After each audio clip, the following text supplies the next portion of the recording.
I'm Aziz Brown from Farsight.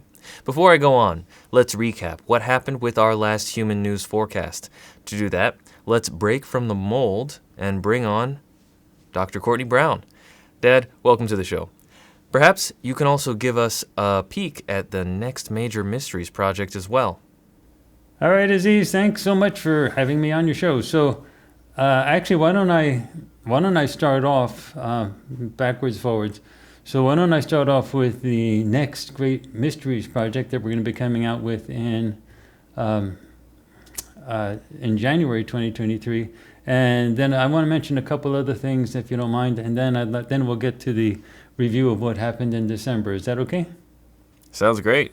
Okay, so the next major mysteries project is called Earth's Defense. So what we did in December, Galactic Defense, so what that was when other civilizations have been attacked militarily by an aggressive reptilian control effort, how they defended themselves. So we basically got a survey of what other civilizations have done. But that didn't say what's going to happen to us, but at least it gave us an idea of the types of variety of ways that other civilizations have successfully defended themselves against reptilian military aggression. So this project is the one that's coming out in January 15th, is called Earth's Defense. So we're looking at our own timeline, and what we're doing is we're looking at the most probable way that Earth will be defending itself, given a context of disclosure, where then the reptilians and the Orions have to come out from the shadows and show themselves, and then there'll be conflict. So one of the great things about keeping a slave population is not letting them really understand the slavers. And so keeping secrecy about the reptilians and the Orions, that's the major part. Because if we know about them, then we're going to throw them off and say, hey, that's ridiculous, we're not going to follow you. Because this is a free will universe, so you have to control the thoughts of the people in order to control them. So this is Earth's Defense. So this gives military people a chance to say, okay, now we've seen with the December project how other civilizations have defended themselves. What are we expecting if we do it? If we trigger this disclosure thing, what happens to us? And so this follows that timeline. Yeah, that sounds really interesting. I mean, it's a lot of data that people are really going to want to hear relative to what's actually happening on the show for Earth humans right now in our disclosure timeline. You know, that's a big problem for people to try to figure out what's really happening here on Earth. And this raises the idea that I think the idea that if you're trying to figure out what's going on in the galaxy, probably the best way to do that is to look at what's happening here on Earth. We probably reflect what's happening out there.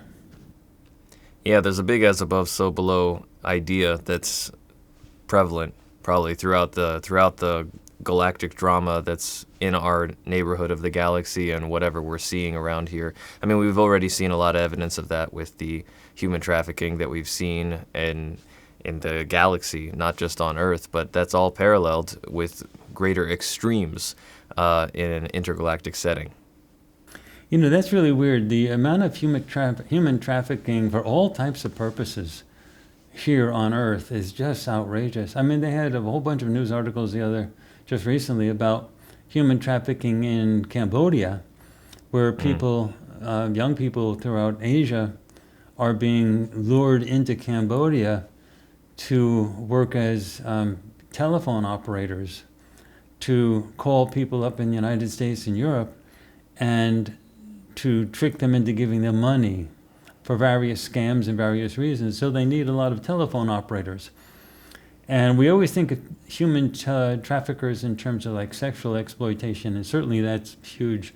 But this is where they're being lured in to do telephone operators. So when people in the United States get phone calls, it can be from someone who's actually a slave, captured, held at gunpoint, and tortured in Cambodia, and they're from Thailand or Vietnam or some other country, and they were lured in there and they're kept as slaves. And you're actually talking to this telemarketer is actually a slave is being held in Cambodia. So this type of thing is like so common.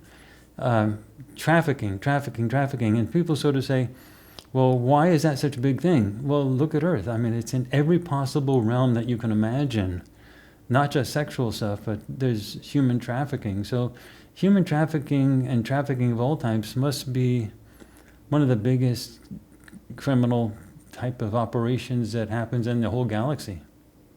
Yeah, I mean, if you want to take the as above, so below concept and apply it to exactly that situation that you were just talking about, you really just have to look at the economy. And we were just talking, what you just said involved assumptions of a money system and all sorts of other things with this business that deals with telephone operations and how that's useful for our society and in our economic world dealing with money and our level of telecommunications. But if you just apply that to the greater galactic community that's around us, then you're dealing with much more advanced technology, these abilities to have people involved in all sorts of industries that we probably have no concept of dealing with our level of technology that's in front of us right now. I mean, who knows what the intricate lives of the various levels of slavery that exist out there in space and how accepted it is in terms of their general day-to-day life. I know that in a lot of places, even in Africa, there's a big problem with child labor, and in Latin America.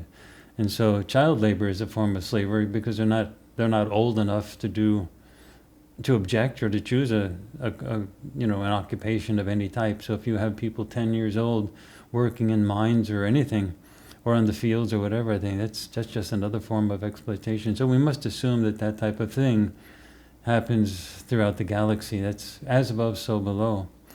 You know, And I'm it's sure also the interesting. concept. It's Well, also interesting. It's also interesting that our. Oh, I'm sorry. Oh, no, I was just going to say, I'm sure the concept of taking a consciousness and pulling it out of a child body and putting it into any other artificial body, whether it's biological or technological, is not a tough thing for an advanced interstellar society. Yeah, we've been running into a lot of the issues of ISB enslavement. So if we call ourselves ISBs, and we happen to be living in physical bodies temporarily, but the ETs clearly have a way to get ISBs out of the body and put them in new bodies. And so, enslaving ISBs, it must be the big heart of that part of the galaxy. I'm almost wondering if slavery is an automatic consequence of a monetary society. If you have an economy that's based on money, then one's advantage in that economy is based on how much money you have. So there's an automatic enslavement to force other people to do things for you. Yeah, I guess the illusion of hierarchical superiority that you would adopt as a being and what your society would tend to adopt would dictate all sorts of things from your moral compass to just whatever you define as normal, whether it's a normal good or a normal bad. That may mean that in free will societies, they don't use money. There may be societies where they have to ban money in order to prevent slavery. So there has to or be... create some sort of other form of bartering existence to transfer assets. Because that's really what money is. It's just sort of a lubrication for the transfer of assets. They must approach that in a different way. Well, then, assuming that we have a monetary society and that we have a lot of exploitation here, the basic rule, I think, probably is that oppressed societies create cultures that reflect the cultures of their oppressors. So, if you look in a prison, like a mainstream, normal type of prison, you have societies within those prisons where there's a hierarchy. There's usually certain prisoners that are dominant, and they have sort of their own gangs within the prison. And they beat up people, they coerce people, they have money exchange systems. A lot of bad things happen in prisons, but it's not like everyone's equal in the prison. And so, that's sort of like, where did they get that idea? Why didn't they just go into the prison and say, okay, everybody's equal? So it's like the culture of the prison reflects the hierarchical structure of the society outside of the prison. And that would make us think that the culture of the earth reflects the hierarchical and oppressive sort of way of thinking of the Orion and the Reptilian Empire type of stuff. If that's what goes on there and they're running the prison, then that's why this Earth society is sort of oriented the way it is, with you have dominant nations attacking other nations, trying to oppress, control other nations, militarily as well as economically. Yeah. Mm. Yeah, it's you have to sort of wonder, assuming we're all on a very positive timeline where we're shaking off the shackles of galactic oppression that have been around our planet for generations. If we get all that stuff off and we're finally in this very free will state where humanity's choosing its own destiny, how much of the culture of the colonizer, the galactic oppression that has been attacking the human experience, how much of their culture is going to remain in a free human society, assuming we do get to that experience? Yeah, we're clearly moving towards a disclosure, post-disclosure world where those possibilities exist. And if you look at the United States slavery situation, and there were a lot of freed slaves that went to Liberia, when they went to Liberia, they created a society that really did reflect American society, hierarchical structure, governmental structure, as well as clothing and culture. So the freed slaves from Liberia, from the United States that moved to Liberia, they had a lot of culture that was very American-ish. And yeah, that sort of tells, like what happens when Earth is free? Will we... How free will we actually be? Will we embrace the culture of our prior oppressors? Will we sort of be reflections of that, or will we choose a different path? It's a complicated question. I'm not sure of the answer, actually.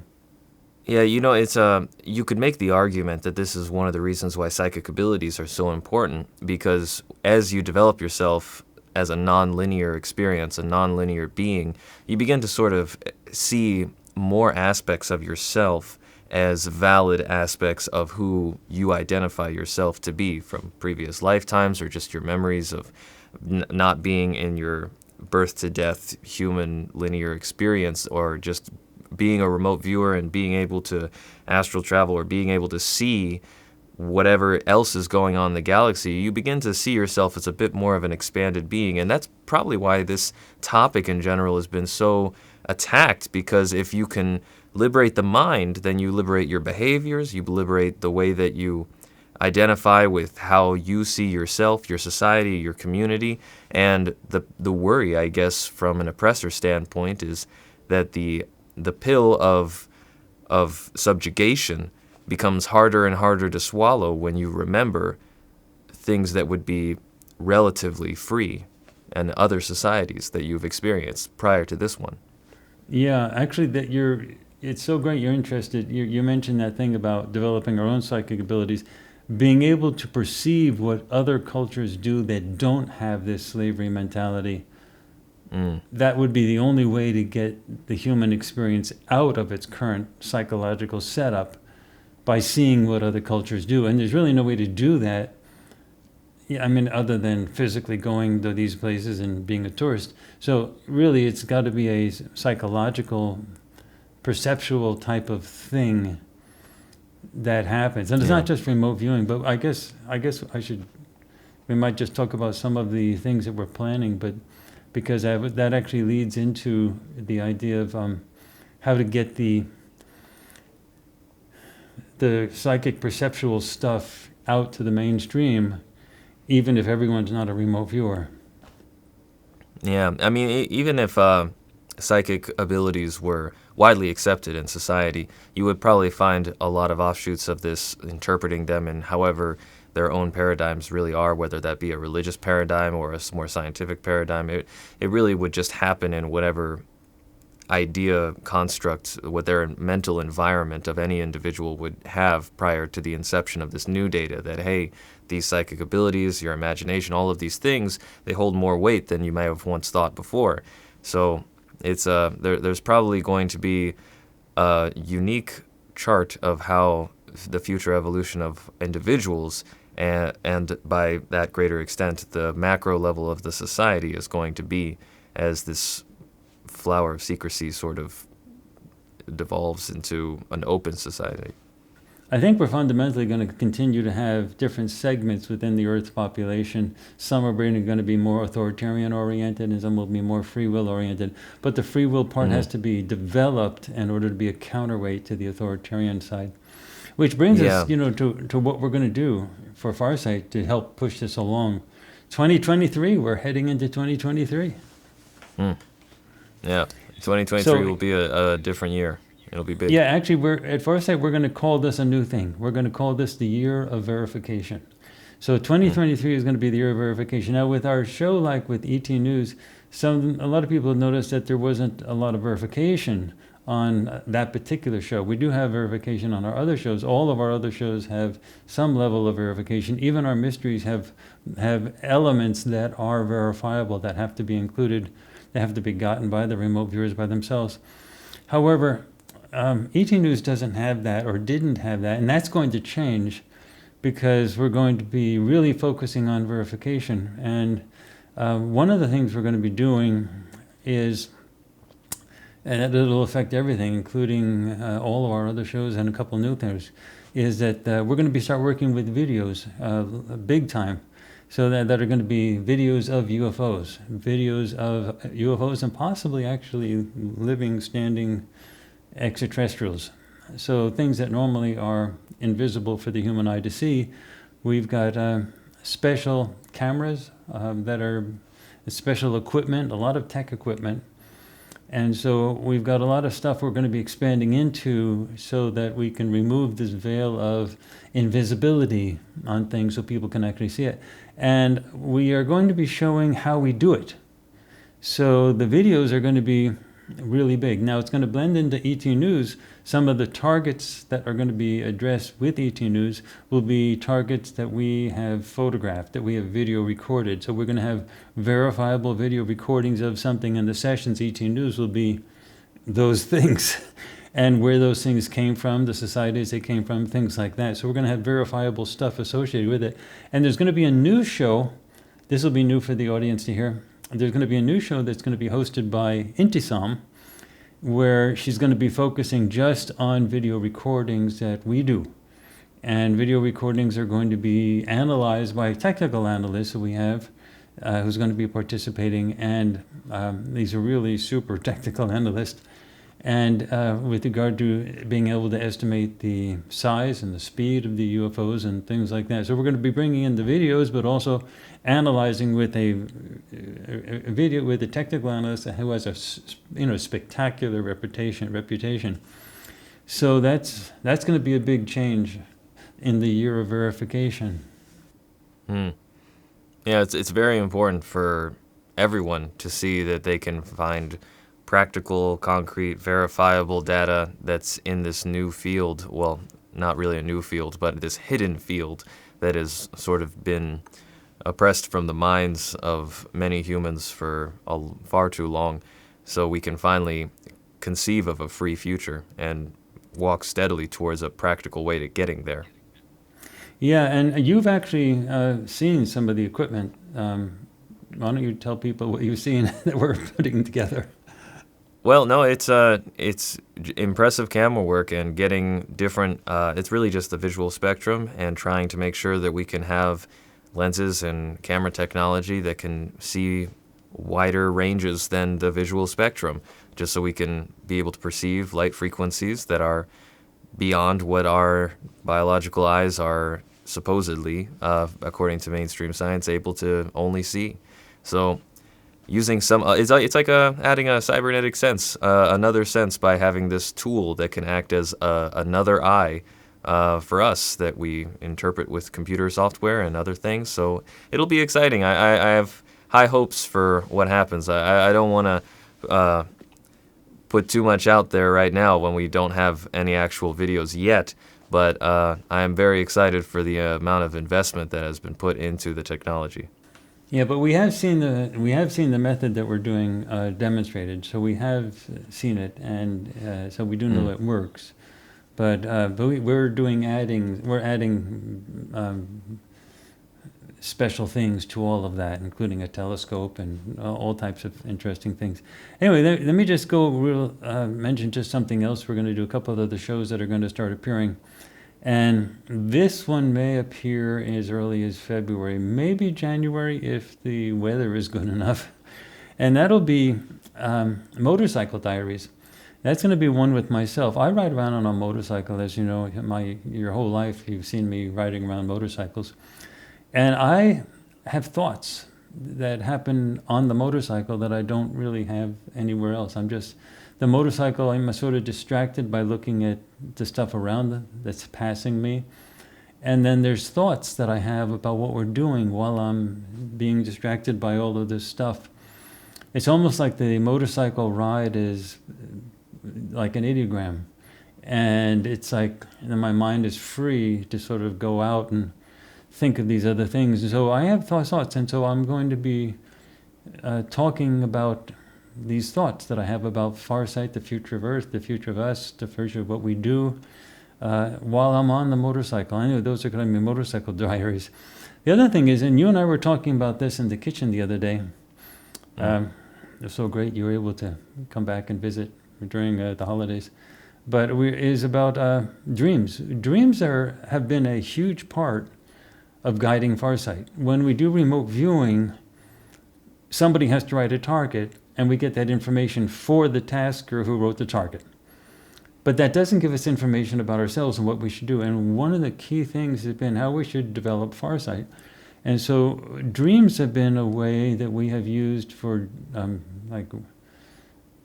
formally, in terms of formally writing them down, analyzing them every single night for 12 years, since 2010. And we have been using the dreams. I have been using the dreams, keeping the really clear records plus interpretations of everything, going all the way back. And the stuff that we have done in Farsight have fundamentally reflected stuff that's come out in the dream. So I often go to sleep saying, I need information about this, and I go to sleep in the middle of the night. I get these ideas, I get these dreams, and I force myself to wake up. That's hard, and write them down on a pad. And then I put the pad on the side of my bed and go back to sleep, and I don't remember any of it when I wake up in the morning. And then I read the pad and I say, oh yeah, there was a dream about that, and I write it all down and interpret it. So those dream communications, I'm going to start going through them so people can see why Farsight has developed the way it is. They can see how the dreams have actually structured what we do. So when people say, why are we doing the way we're doing it? The dreams really gave us insight into what we should do next. And that's something we can't get with remote viewing. So it's personal communication versus remote viewing communication where you're getting information from somebody else. The dreams gives me, and I know you record your dreams, about what we should do. Yeah, dreams are definitely a big deal for what we're doing, as well as, honestly, I would argue for everybody in their own personal walk of life. Looking at your own dreams and keeping a dream journal, it is such an advantage. It's almost like a cheat code when you're looking at your life. We've both had countless experiences where you have multiple dreams that are quite prophetic about some sort of event or some thing that's ahead of you, and you prepare for that sort of thing when you are able to read back into your dream journal and say, oh, I've had this repeating dream expressing this trend, and lo and behold, the dream ends up preparing you for something that is down the line that without the dream you maybe would have been less prepared for. And it really is true from the recent Dune movie. Dreams are messages from the deep. They are connected to the nonlinearity of the subspace mind, and it's a very big advantage to take those things as serious messages that are worth recording, even though it's hard. I will definitely admit it's hard for me to wake up in the morning and tell myself I need to write this down. I'm not going to remember it, even though it feels so clear right when you're in that hypnagogic state, right out of finishing a dream, and you're still in bed. You just think to yourself, I'll remember it. That's a really strong dream, but nope, you gotta get up and you gotta write it down, whether it's in your phone, on a notepad app, or on a physical notepad with a pen and paper. Also, the interpretation of the dreams is very tricky. So you have to have experience doing it. So people listening to us about the interpretation of our dreams will get an idea of how it's done, which would be great. And that leads me to another thing. We're going to probably have a show, or maybe at least it will be parts of other shows, like Intysam's show, of tech stuff. We're really heavily involved with tech stuff. The camera equipment that we're using, the mics we're using, the computer systems, everything's been chosen for an exact reason. And we have the best of equipment, but it's something we don't normally talk about. We have our shows, but we don't sort of tell people what we do. And the tech stuff is really something you and I really love. I mean, we really like to get into the tech stuff. Now, you're into different tech stuff than I am. You're into tech stuff that looks like it's going to be Farsight 2.0, which is a lot of virtual reality type of stuff that you're talking to me about that I see coming in our direction, but we are not quite there yet. Whereas I've been more focused on modern day sort of contemporary high-end camera equipment type stuff, computer stuff, but tech stuff is big for Farsight, and I think people would benefit from sort of seeing and knowing what we do. Well, definitely. It would be really great to see in the future far more people who are watching videos like this learn psychic abilities, learn remote viewing, learn how to do whatever they feel attracted to that involves expanding their own awareness, and then having the creative know-how and the technology to be able to share their creations or share what they've experienced in an entertaining and fun way to the rest of our society, our human civilization, because it's welcome information, surely, from any source. Yeah, now this may be information that people don't copy, but some people will, and that'll be great. But at least other people will be able to see what we do. And anyway, so that'll be something that's sort of fun for us to do. I'm not sure exactly how much other people are going to get into it, but a little bit of the tech stuff. And in terms of the telescope and the camera equipment and shooting UFO pictures, that type of tech stuff is going to be important. Anyway, the other thing is we're going to be expanding, and 2023 looks like the year that we finally get to do some stuff in Africa. And I know you and I have talked a lot about doing some stuff in Asia, which is a real interest and focus on yourself. So, but the Africa stuff seems like it's ready to go. It looks like it's actually going to happen mid-2023 and late 2023. So, we'll, Farsight is gonna, we have a global reach, so reaching to other parts of the world, including Europe, Australia, the Spanish-speaking world, the French-speaking world, and different continents, Africa, Asia, South America. Those are important elements. But the African expansion looks like it's going to happen 2023, so we'll be interested to see about that. Yeah, 2023 seems like it'll be an exciting year for sure. Yeah. So anyway, you had mentioned the summary of the human news, what happened in December. So I have sort of some notes I did on the sessions that we had for this December. And so how about I just go over those real quick, and then you take over and finish the rest of the show and show people the January stuff. Sounds good. Take it away. Okay, so the two major news events that affected the month of December were the Iranian protests, which are just right off the scale, and the China protests. So the Iranian protests and the China protests, but basically protests. The Iranian protests is basically a Generation Z, Gen Z protest, especially focusing on women. And the China protests are protests that are focused on basically the government itself, especially in reaction to the extreme COVID clampdown policies that they had. And then so protest was the one thing. And then they had the Ukrainian war, which ramped up in a different way. That was the second biggest story. So of those two big stories, Intysam's session, basically she had urban area near water, subjects were gathered, and protests were going on that were violently suppressed, and there were multiple deaths. There was shootings.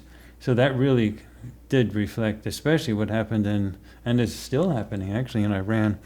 And then Yeme had a very similar session. Well, she had lots of subjects gathered outside in a major urban area. There was a political event, high energy that was filled with anger and chanting. Subjects were gathered on the streets, cold temperatures, they moved like a mob, major protests, and that sort of matched both the Chinese as well as the Iranian protests. So protest was really, really strong there. And then we had, those are the two major things. And then we had your session, which was a confrontation between two subjects. And it looks like it was an assassination type of a session, but you basically had a confrontation between two subjects. And it was interesting. It was almost like I'm thinking that session might have been a metaphor, because we had two major things happen in December. And that both of them weren't the actual assassination, the actual assassinations, but big things related to major assassinations. We had Japan had a major legal thing happen, and they're set now to prosecute the guy who assassinated former Prime Minister Shinzo Abe. So that was a major thing where they finally cleared the way for everything, and that was the story. We're going to prosecute this guy now. And then the other thing was that the U.S. government released tens of thousands of new pages on the JFK assassination. You know, we have a JFK project at Farsight, and as far as we're concerned, these pages that were released did not show the real story of what actually happened, at least as far as the remote viewing stuff is concerned. But it was still a huge release of information, and it sort of releases the pressure in the pressure cooker thing of people saying, you got to release this. So if they release a bunch of stuff but don't release what actually happened, then it sort of releases the pressure that the government is on. There's so much secrecy and so much stuff that's hidden. But anyway, we have those two major assassination type of things in your session, and that happened in December, and your session sort of focused on that idea. And then we had Shantae had a clash in a mountainous area with trucks and other vehicles moving through the area, cold temperatures, multiple small structures on lands. Vehicles, there was a backlog, and there was a lead truck that seemed disabled, and it looked like there was an attack of some type in the mountainous area. That really closely resembled the conflict that happened in December between Indian and Chinese troops in the Tawang district.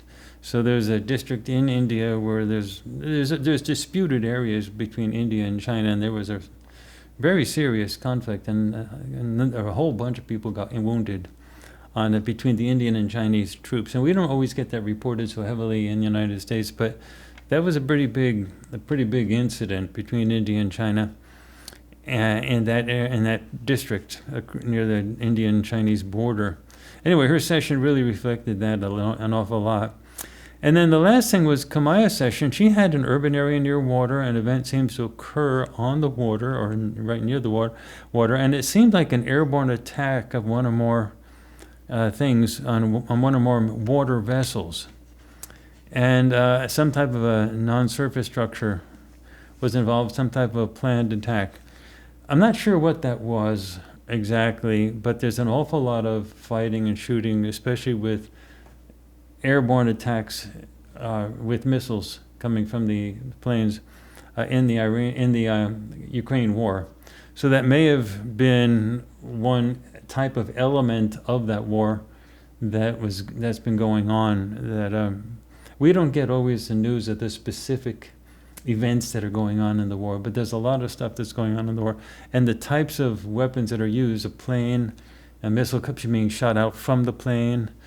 That reflected the types of stuff that's happening in that war.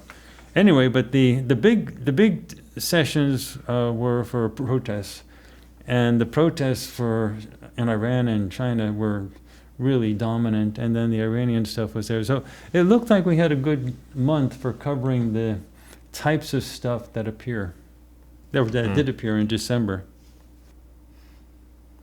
Yeah, well, it's human news is always a tricky thing because there's a lot of news all over the world. I mean, there's a lot of people, a lot of different impactful news events, and quite often the mainstream media, when you look at just even one country's, or an entire country's sources of what they're focusing on, it's a drop in the bucket towards what's actually happening across the globe for a lot of people, and it's impacting a huge portion of populations all over.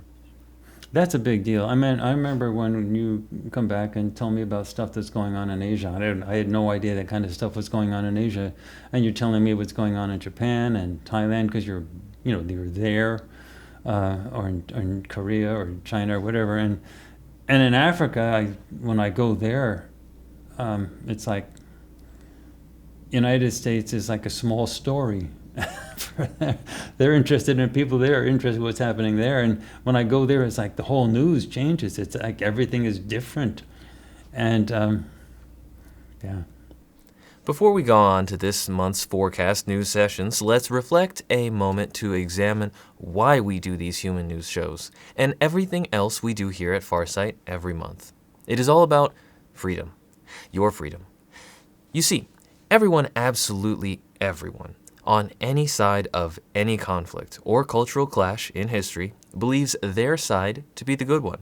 Every mechanical monstrosity of sociocultural swell rises with the manifestation and utilization of the tentacles of propaganda, marketing, to ensure that their supporters become what one may aptly term a status quo guy. It is through this making that the masses are shuffled into boxes with rules, attributes, beliefs, and karmas, cyclical thought cycles binding a being's purpose of sorts. These forces of marketing, the tentacles of propaganda, are no different from the pheromones of a queen bee. And upon their inception into the population, a great number become a magazine to a straightly aimed gun. A population of individuals reduced to the restrictive imaginings of a colony of drones, a hive mind where the population is ignorant of their submissiveness, their obedience, the fact that they long ago fell in line and are from then on simply born in a hexagonal position that decides their position under the queen for life. Imagine the sheer amount of strength it would take, the pure willpower that would need to be amassed for a queen's pheromones to be disobeyed.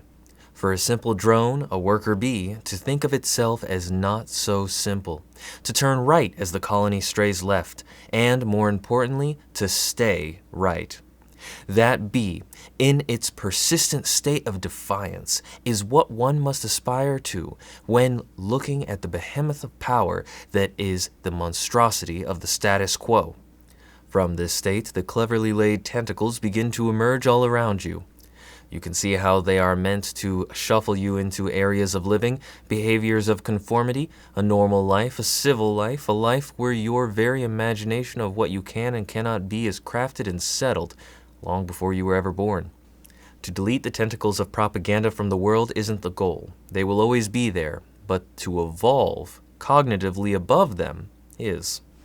To develop a personality, a soul that instinctually, with every fiber of its being, pulls in raw data, in spite of their presence, is a far more efficient task. It is when the energy of being and awareness is distanced from the tentacles of propaganda, the arms of control, that a system of power becomes a dilapidated heap of ruins, fit for only those with a piqued interest in studying what once was. Freedom of mind, freedom of thought, freedom of behavior is a game of persistent deviation and self-discovery. The oppressive mass that is often the target of rebellion can easily accrue the label empire. And that is the label we use today to describe the complex galactic prison system we find the draconian reptilian forces controlling today. To dismantle an empire, it seems that nodes of distribution must be dismantled. It is through the steady dismantling of these nodes that an empire falls. Liberating the energy of being and awareness from the lanes of production turns those lanes into a shadow of what once was. The present and the new at this point has the opportunity to breathe in an unprocessed existence of life for the first time since it fell under the forces of aggressive limitation. Earth is one of those nodes of distribution.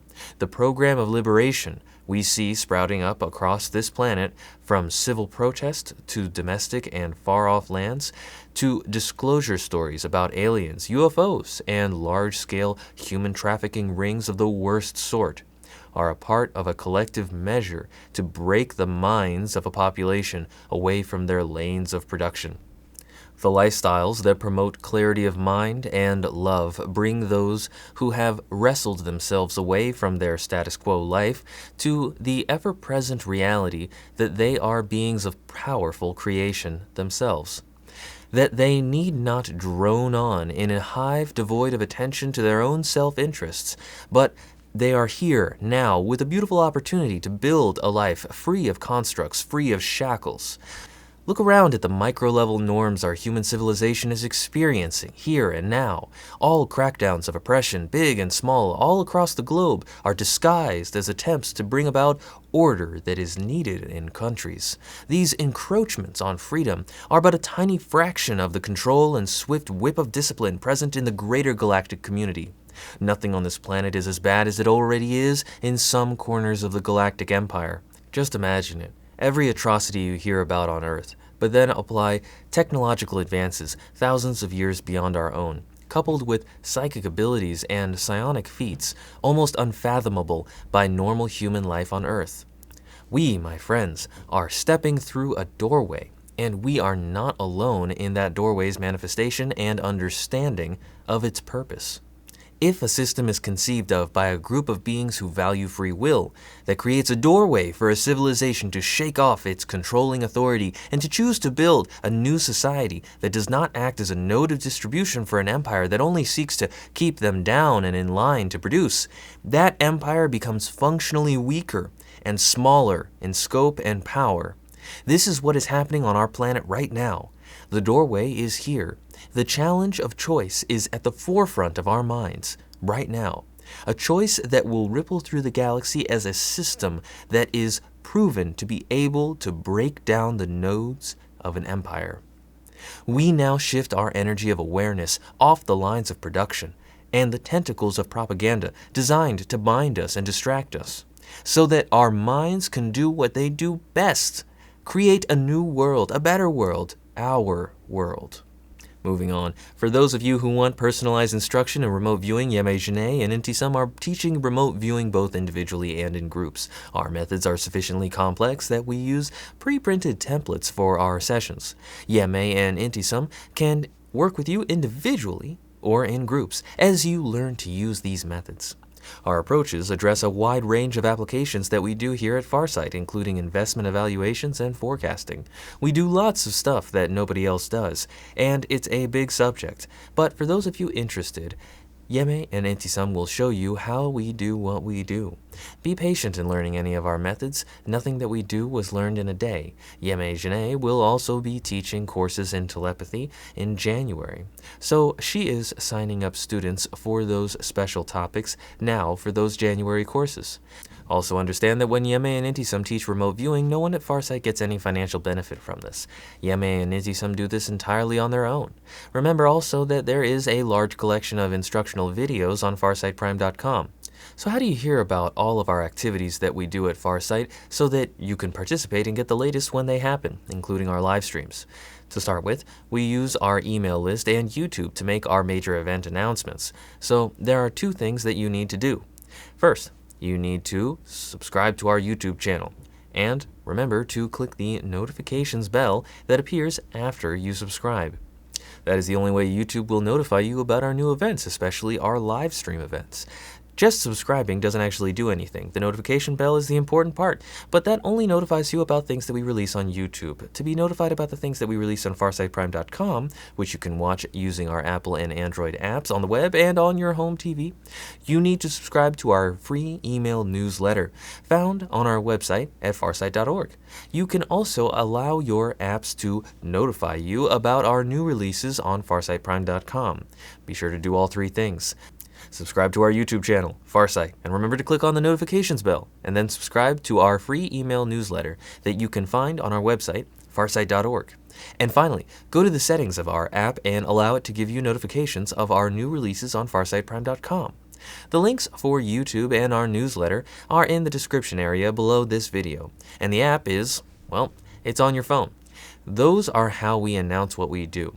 We never send out spam, and we never give our subscriber lists to anyone else for any purpose. Now, let's move on to this month's human news forecast for January 2023. Remember, we could always be wrong, and all remote viewing must be seen as an experiment, not a certainty. But look at the data for yourself, make your own decisions, and then let's watch the month roll out to see what actually happens. We have 4 remote viewers who participated in this month's project: Yeme Jeaneé, Intysam, Shantae, and myself, Aziz Brown. These reports are amazing to watch. It is best if you just watch them for yourself without me trying to explain anything in advance. So, let's begin our forecast for January 2023. I will return after the reports are presented to help pull everything together.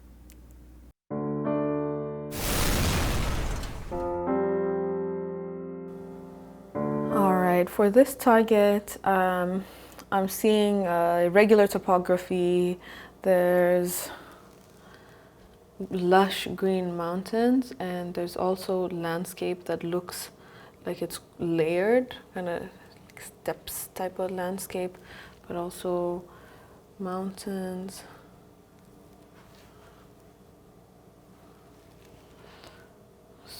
Yeah, so very it looks very lush.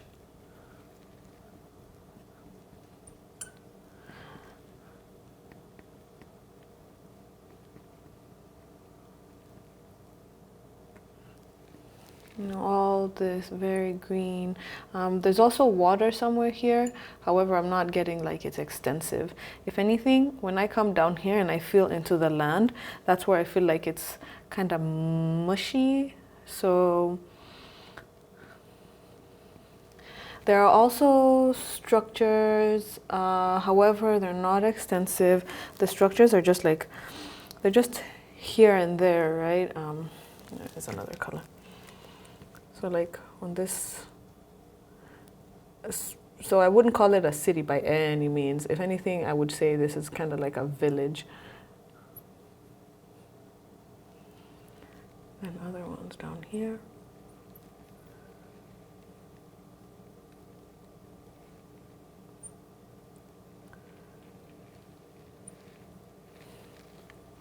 And they're all scattered about. You can find a few at one spot, but then all in all, they're scattered. In terms of what the air looks like, there's somewhat of like a whiteness. I don't know if it's fog or if it's smoke, but I do get a hint of smoke smells. So I'm gonna say I think it's a combination of both, because it's quite white. It's like a foggy, like misty landscape here. Okay, when I'm probing the air, or I'm probing like not the surface, right? I am seeing a non-surface structure, and this non-surface structure, it has like a slow type movement. So this is the non-surface structure, and it's kind of like surrounded by energetics, and it's moving slowly towards the surface. Few subjects, there's some subjects that are inside, there's some subjects that are outside.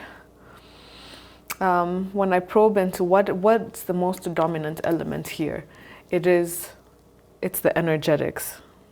The energetics around this non-surface structure, that's the most dominant aspect of this whole target. Okay, so a few last things that I'll say before moving forward. The temperature, because this is can be important. The temperature is moderate but towards cool, like moderate to cool temperatures.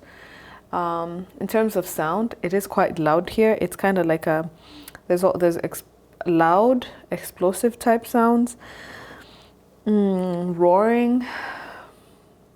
Yeah, that kind of sounds. Kind of. I'm deducting helicopter because if it kind of sounds like that helicopter sound. And then I'm just gonna put in this kind of wisps. This is the whiteness that's around this environment. Okay, now moving to the target activity in this area. The target activity, what I'm seeing is that non-surface structure with the energetics. And the activity is this non-surface structure moving downwards.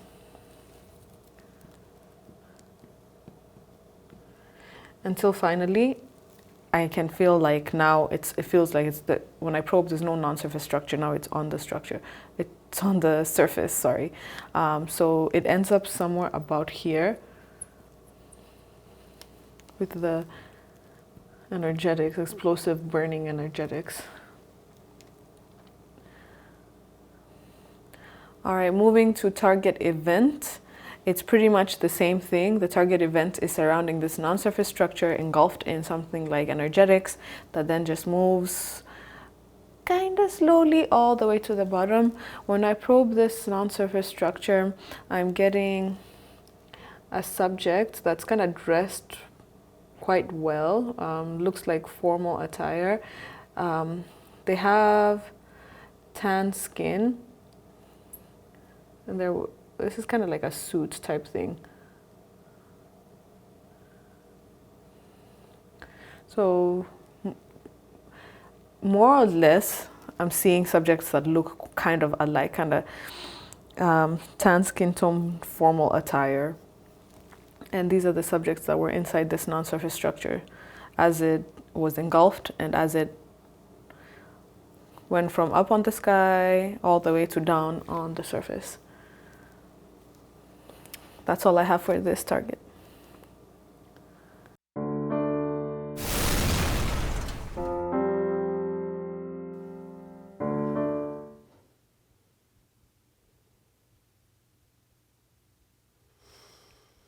I have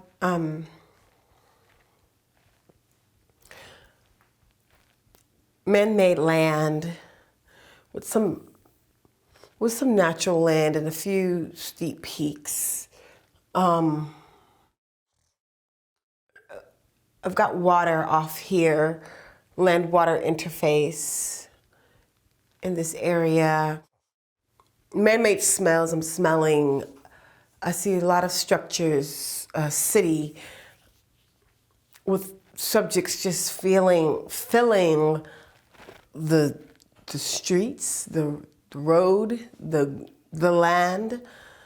Very focused gathering. I hear murmuring voices, loud voices, talking, shouting, some type of rhythmic pulsing in the voice. Music like. I'm hearing something that sounds like a loud PA system. I'm going to deduct a PA system. This feels like some type of outside event. It is very cold. Again, like I said, there's rows and clusters and just so many subjects just everywhere right now. And then I have a large, what looks seemingly like a mountain or hilled land, very much so cloud dynamics up at the top. Multi-directional movement, multi-directional energetics above here. Lots of movement. Something seems semi-professional here. I feel like like the situation feels like a celebration. There are non-surface objects, like a large non-surface object and non-surface structures around here. Again, like I said, seemingly mountains, peaks. I'm hearing this loud booming and popping, roaring, soaring, you know, like sounds. Again, multi-directional, and it's just pew, pew, pew, pew, pew, pew, pew, pew. And then there's a road or a man-made turf, a land with some natural land here. I'm getting a lot of mixed emotions here. Like I said, multi-directional energetics, non-surface structures, popping sounds. I'm sensing frustration, movement amongst the subjects, frustrated movement amongst the subjects. There seems to be a large distraction away from the main event.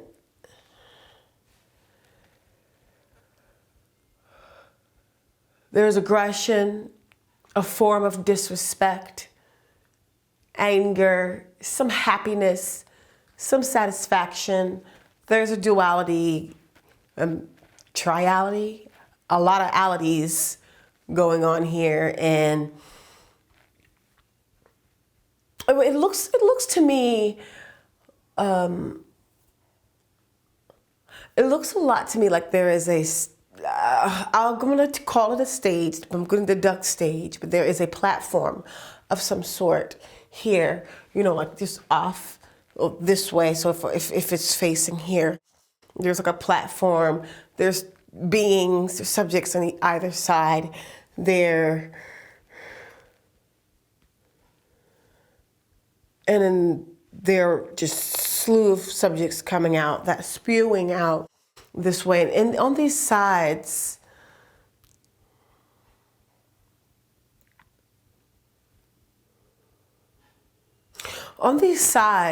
are subjects. They are dressed to impress, you know, business casual, business-like, formal-ish attire.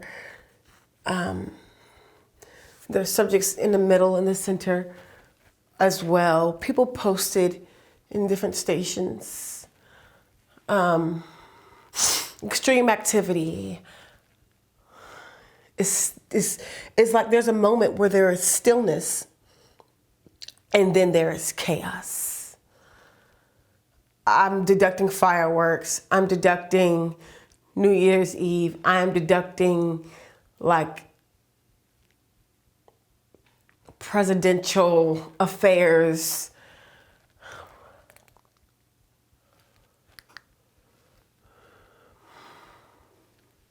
Very cold, tar black roads or ground, cement, lots of life forms here.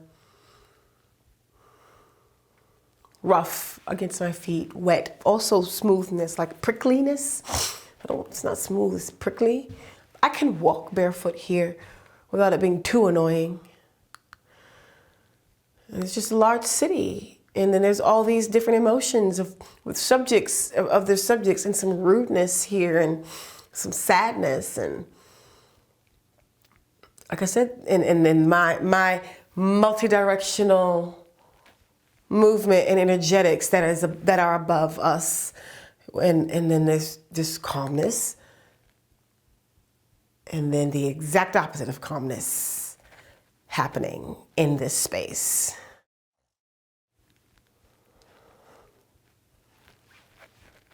Woo, I think.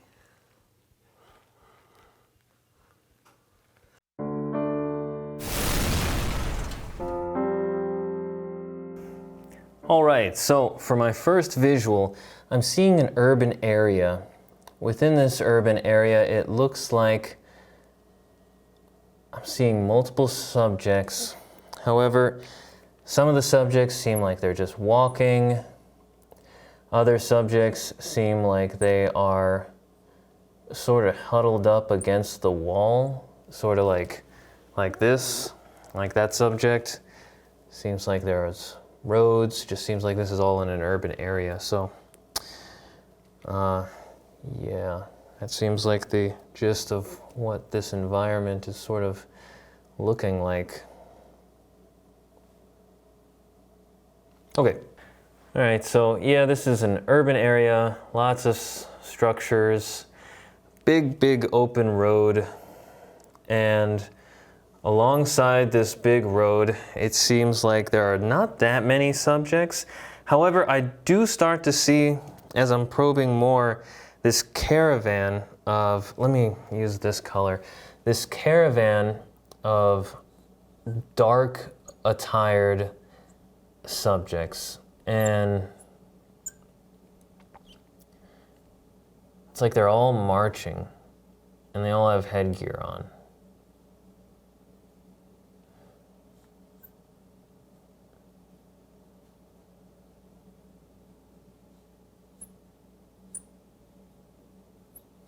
It also seems like there is a big, massive, hulking vehicle that's sort of around them as well. And it seems like there are sort of two sides of these subjects. And it seems like these subjects are sort of marching on either side of this vehicle as they make their way down this big road. So they're going this way, everybody. And it seems like there are some subjects sort of against the wall like this. Other subjects are just sort of like walking. Seems like this urban area, if I was going to zoom out, seems like there's an urban area, some hills in the background, and subjects throughout the urban area. I do get a sense of seeing similarly dressed subjects in sort of headgear, armored sort of attire, padded attire. Padded is a better word than armored. It just feels like bulky padded attire with headgear. And I see them sort of in these hills, like in the foliage in the hills, right outside the urban area, and they're facing and entering the urban area. But inside the urban area, I'm seeing sort of caravans of subjects with padded clothes, dark hues, headgear, and some other non-padded, non-headgear subjects that are sort of cowering up against structures, other ones just sort of standing there. It doesn't seem like I'm seeing a lot of subjects though, at least here, like out there along the road. Doesn't seem like there's that much urban activity. So, all right, so there's just two more visuals I'll draw one out here and one over here. It seems like I'm seeing other instances where subjects are sort of in this cowering position. I'm seeing other subjects that are sort of like in a state of distress, and like that, and they're sort of being pushed up against a wall by another subject, which the other subject looks like more like this more headgear, padded attire subject. And at first it looked like, you know, this subject was like falling over there and it looked like maybe being picked up or tended to, but it definitely looks more like bullying. The vibe, the energy, deep mind probe, sort of emotional raw energy this is bullying. It feels like bullying for both parties involved, and seems like this guy with the headgear and the padded stuff is sort of like grabbing the other person by the scuff of the collar or just anywhere around here and just pushing them against the wall, and is looking really stern, like, and this other person is just, and like, they just don't really seem like they're having a good time, but they seem like they're really taken aback, not enjoying whatever's going on. A lot of fear energy in the subject that's sort of being pressed up against the wall of the structure, and the armored padded subject sort of just going over there and just sort of like shoving them against the wall and just being intimidating and serious and having headgear and padded attire, dark hues attire and all that. Anyway, that seems like the scene. However, when I follow this caravan and this big armored structure, vehicle that they got going on over there, I start getting other imagery of, like, let me just draw it as a top-down thing. So you see this road, and you got structures on the sides. Structures. And basically what I'm seeing here are these subjects with the padded headgear. I'll draw just a few of them up in front as these stick figures with the headgear.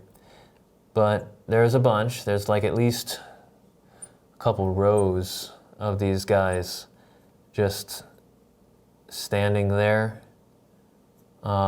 Very stern appearances, dark hues. They have this vehicle, sort of like an armored looking vehicle thing. Just, it's not a boat, but it's just like an armored looking vehicle-like thing that sort of parallels itself up here. I think there's some more of them behind here. And on the opposite side, there's sort of like a line of subjects facing each other. Seems like there are a bunch of non-armored, non-padded subjects just in a gathering. And it seems like, I don't know if it's like a protest or something like that, or just a group of subjects that are being, it's a group of subjects that have been approached and are sort of in this face-off with, gosh, it's squeaky today. All right, it's a group of subjects that are sort of been approached and are in this like face-off in this urban area with these armored subjects that have access to this big armored vehicle and armored-y padded attire. Padded is the better word than armored. Padded attire, headgear, hard headgear. They've come down this big road and they've met this gathering of very, very normally clothed subjects that do not have the padded attire, that do not have the headgear on. They just seem like subjects just in an urban area, except they're gathered in this big road, and it seems like they're having a face-off. And along the road, along the way of this journey, I saw bullying. It looks like there was bullying like this. There was fear, cowering, sort of, as these guys were storming through. Not sure what these guys have to do with it, these similarly armored subjects or padded attire subjects that seem to be in a little group right outside the environment of the urban area. But this does seem to be the data that I'm picking up for this target.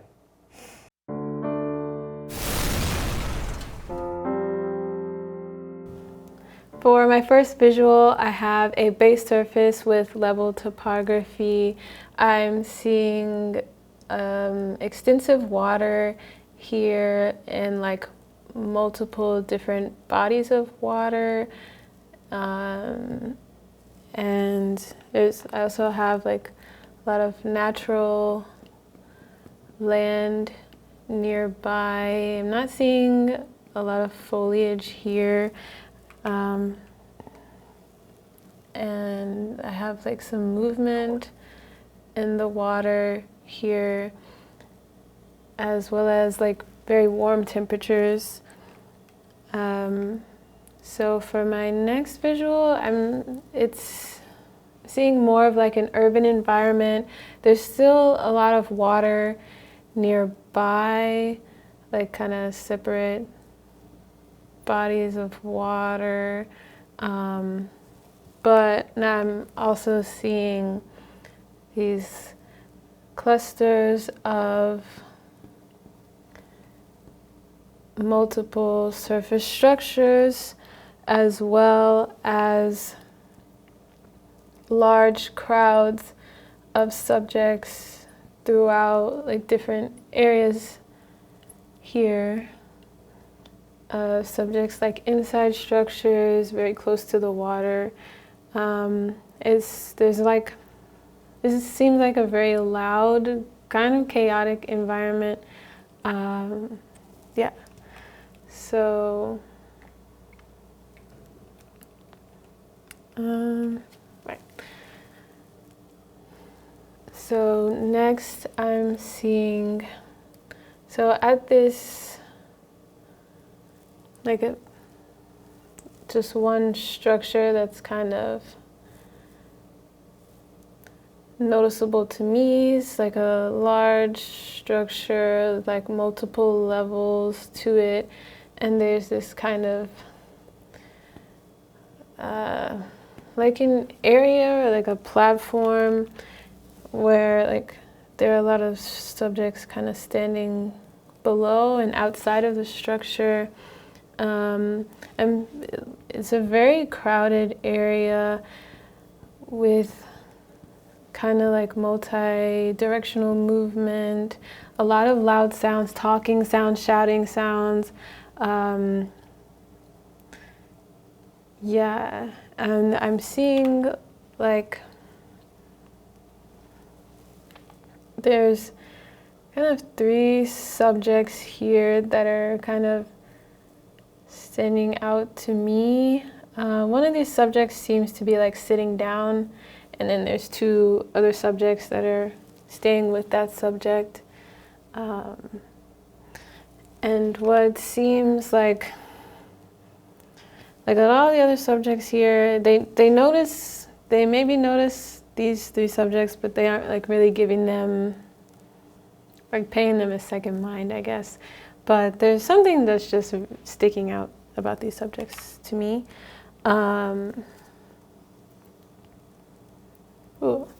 So next, what I'm seeing here is like a large body of water.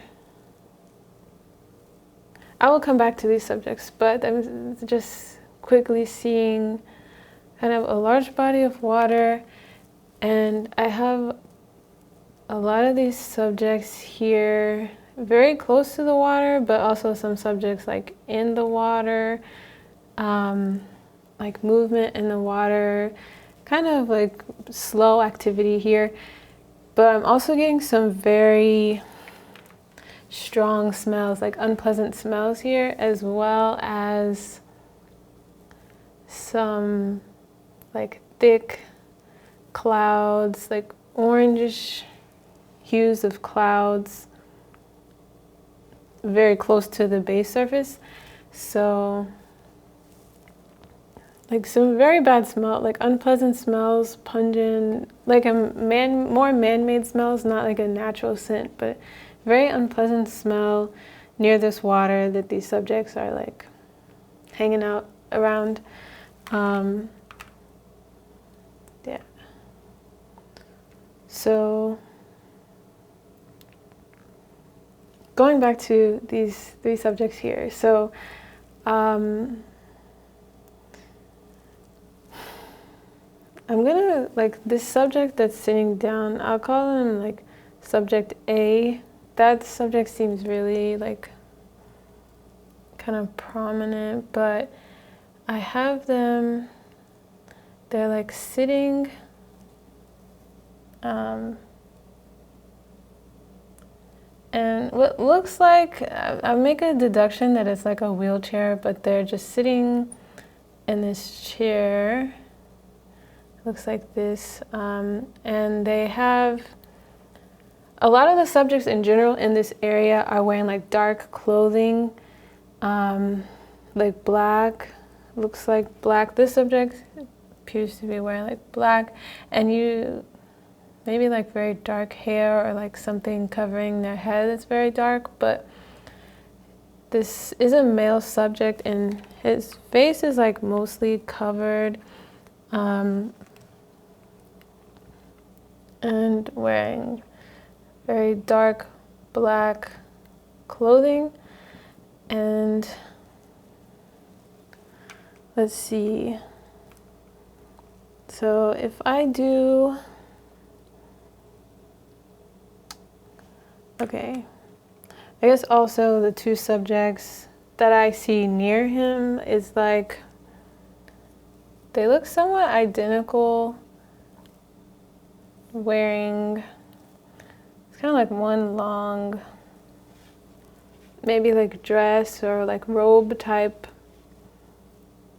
outfit, very dark hues, and their faces are also covered, it seems.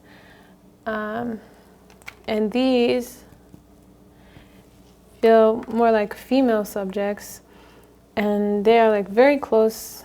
These three subjects are very close, like maybe they're protecting each other or very concerned for each other or something, but they are moving together throughout this crowd. Yeah. So doing a deep mind probe of the subject A, in the current moment as they're like moving, these three subjects are moving together. This subject seems like somewhat calm, very trusting of these two subjects that are accompanying him, and also just in general this subject seems like very knowledgeable or like serious, kind of like maybe feels very prepared or something like that. But it also is seeming like this state that they're in here is very temporary, like him moving with these subjects in this way is like a temporary thing. Yeah. So next what I'm seeing, okay. So I see subject A in a different space, like he's like inside a structure, okay, and there's like it looks like a pretty large room. I see something that could be like a desk, and I have subject A still, he's like sitting here. Still can't really see like his facial features, like still wearing like these dark clothing, and this space feels kind of like unorganized or cluttered, like there's just a lot of objects, maybe like papers or tools, or just a lot of man-made objects kind of surrounding this subject, and he seems a bit more frantic in this moment than like as he's moving with these people. Like he's maybe concerned about whatever is like whatever he's working on here. This subject just feels a little bit more stressed out. So what I'm also seeing, and this is more like in a different area on the base surface, maybe more near the areas with water, is like seeing more kind of like an area with energetics, and there's like pulsing energetics moving in one direction away from this base surface, and it's kind of generated in one main area. And what it feels like is like maybe like some sort of like nuclear or very strong like heat generating object that is like pushing out energetics in this area. So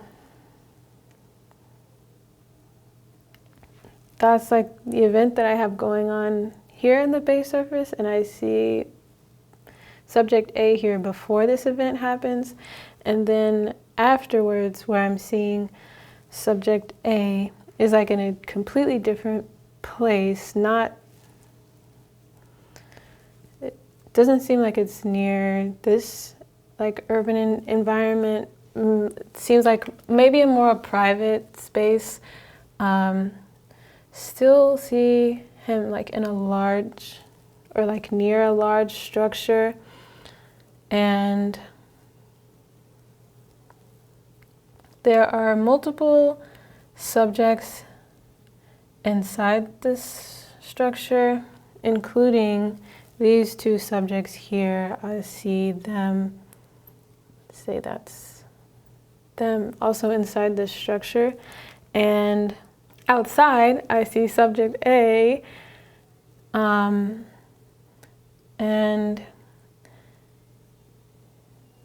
wearing somewhat similar clothing, but like I can see his face now, and it's more like has like a brown complexion with like short, dark hair still.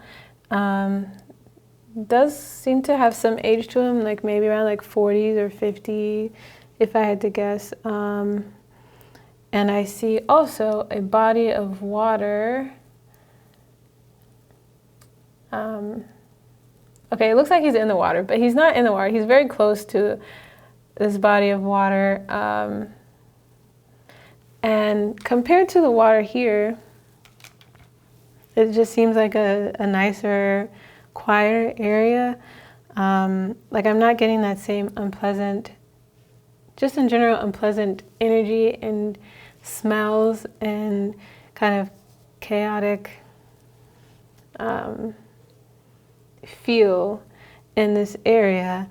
And this is after this kind of event happens on the base surface, like this subject. It doesn't feel like he caused this, but maybe had some sort of awareness and was able to leave this area, but only maybe caring for or like alerting this group of subjects that are with him in this other structure. Yeah, so that is what I have for this news event. Okay, so let's draw some conclusions from these data. January 2023 is going to be a very interesting month. What we want to look for is anything that shows up in sessions for multiple remote viewers. Think of our human news sessions as an early warning detector for anything major that may happen in the month. For our January results, there seems to be a focus on a major violent event in an urban area, possibly resulting from the activity of one or more non-surface structures that shows up in sessions by Intysam, Shantae, and Yeme Jeaneé.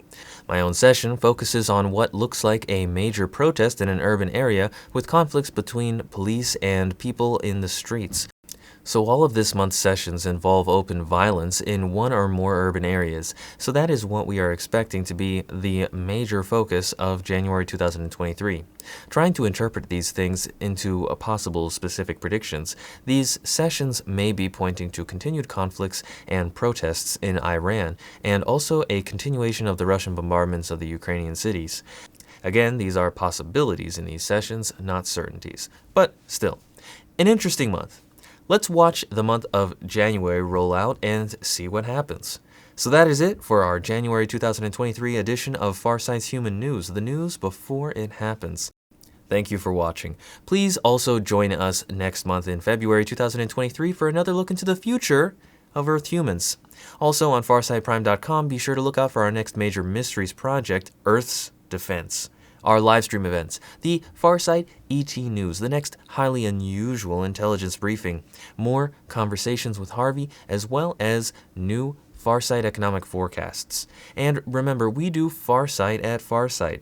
Farsight is our style of remote viewing, and vocabulary is important in these changing times. I'm Aziz Brown from Farsight. Stay ahead of the curve. Let the mainstream fade in the dust. Be there now.